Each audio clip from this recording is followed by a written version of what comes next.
Kusema ukweli, sifa na heshima yote iende kwa Watanzania wote. Jeshi letu la polisi kazi yake kwa kweli inakuwa rahisi pale ambapo wananchi wako wenyewe tayari kujilinda.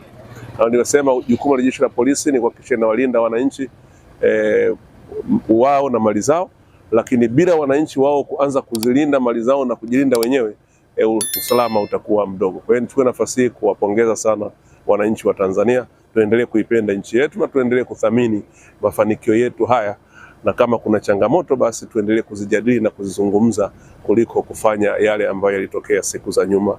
Yale yamepita, yashapita, sasa tugange yanayokuja.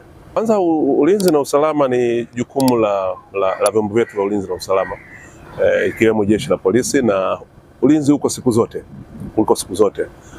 huwa unaongezeka kulingana na mahitaji ya wakati. Katika kipindi hiki toka tarehe za mwanzo wa mwaka huu, mwisho wa mwaka huu tumeimarisha ulinzi, kwa sababu nyakati za mwisho wa mwaka huu kidogo kuna matukio mengi. Kwa hiyo hali hii itaendelea, na wananchi wawe huru kuendelea kufanya shughuli zao, lakini na wakati jeshi la polisi na lenyewe litachukua jukumu la kuhakikisha kwamba wanabaki salama na wanasherehekea hizi siku zote mpaka tufike mwaka mpya, tutapita salama, naamini.